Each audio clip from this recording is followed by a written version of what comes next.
Fans of Jon Schnepp himself, when this film appeared on the Disney Plus lineup, we all remembered that iconic moment from Movie Talk. Some constipation. I think about things like, wonder what would happen if Santa, what if he couldn't get the sleigh and his son also was afraid? What would happen? What would happen? So you buy it? Hope I wasn't the only one. What's going on, everyone? Welcome to a brand new Disney Plus review. Today I'm going to be going over one of the other original films from them. That is Noelle, which is about Santa's daughter, played by Anna Kendrick, who finds herself having to take over the family business from her brother, Bill Hader. I've actually not really been that excited for it. I thought the trailer was cute and all, but for me, the trailer didn't capture me. I love Anna Kendrick. I love Bill Hader to death. And don't get me wrong, I love Christmas. It is my favorite holiday of the year. And anytime there's Christmas movies, I want to be there first day to watch them. Noelle here is interesting. I didn't mind it at all. And like I mentioned earlier in here, the first concept of even hearing about this idea was back when big Jon Schnepp, the king of the sweaties himself, rest in peace to you, did a giant iconic rant on Movie Talk. And when that happened, the movie's always been in the back of my head, but I didn't even know this had happened.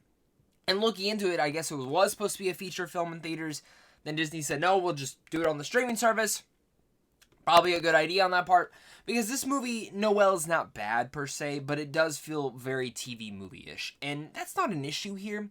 But that's something that I'm kind of feeling from this Disney Plus content that we've been getting. Besides The Mandalorian that I watched earlier today, a lot of this is feeling very TV-ish. For more information on that, I do have a bunch of Disney Plus reviews up above, so go check out the link up above. And I will also be doing a review talking about the whole app itself and talking about if it was worth the wait later today. Make sure to hit that like and subscribe button so you guys don't miss that. And also comment down below and let me know, did you guys check out Noelle, or what was the first thing that you watched on Disney Plus? I think a lot of us all know that we definitely watched The Mandalorian first. At least it was for me. Then Noelle, let's just get the pros out of the way. Anna Kendrick always has this charm to her and this charismatic moments that she brings to every scene, and that is really prevalent inside this movie. And especially her chemistry with her brother Bill Hader in here is actually quite wonderful, and I'm a big fan of Bill Hader, and the sequences that he has in here as well brings the same Bill Hader charm that we've known and loved from him from the last couple of years of just him appearing in anything that we know of.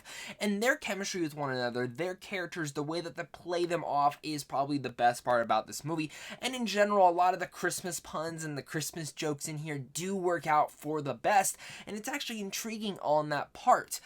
Now, there's one thing in here that didn't bug me, but I was just kind of like, what? So this film actually takes place partially in Phoenix, Arizona, which is where I'm located in. I've grown up here pretty much. I used to live in California, now I live in here, and there's one area that they go to that, like, it just bothered me. Like, they came to Phoenix, Arizona, and they didn't have me go see them? Bill Hader and Anna Kendrick were out here, and I didn't get to meet them? Putting that aside, that doesn't really matter. But the Phoenix, Arizona thing was a little bit cool for me personally, because I am from here, and we don't get a lot of movies that take place in Arizona, and I want more like that. And seeing what they did with the dynamics, it is very weird how, like, on point they were with some of the locations for Phoenix, Arizona. And I don't know if they actually filmed out here or not. But if they did, I would be shocked if they didn't, because one of the sequences they are, I'm like, that is Phoenix, Arizona, but I couldn't find any details about it. But besides that's just a whole different tangent. Noelle is fine. It's a fine Christmas movie. The actors are good. The actors and performances in here are good, and there are some funny Christmas jokes here and there with it. The story is your generic Christmas movie that you would entail it. It's predictable from all ends, from beginning to end. You know exactly where it's gonna go, where every single twist and turn could be, and it does fill your heart with a little bit of a charm and wonder to it, just like most Christmas movies would. I mean, if a Christmas movie doesn't do that, I don't think it actually executed its plan correctly, and it's not a good Christmas movie. If it doesn't fill you up with charm and warmth and doesn't give you a smile here and there, there's an issue. And I'm not going to go out and say this is hailed as a classic, but I think some families will actually find this perfect. And if this is Disney Plus, if this is kind of the model that they're going to do for most of their original movies, then maybe it's just not for me personally. But I think for families, this is going to be perfect for you. And that's what I can actually respect in this, because that's what Disney Plus is for. They are for families that are going to watch this, and then of course the dad can go pick up The Mandalorian or watch some of the Marvel stuff. And I mean, not even the dad, but the son, the daughter. It can also be a family stuff, but obviously this is more geared towards the younger audience, especially being a G-rated film and everything. There are fun jokes to be had in here.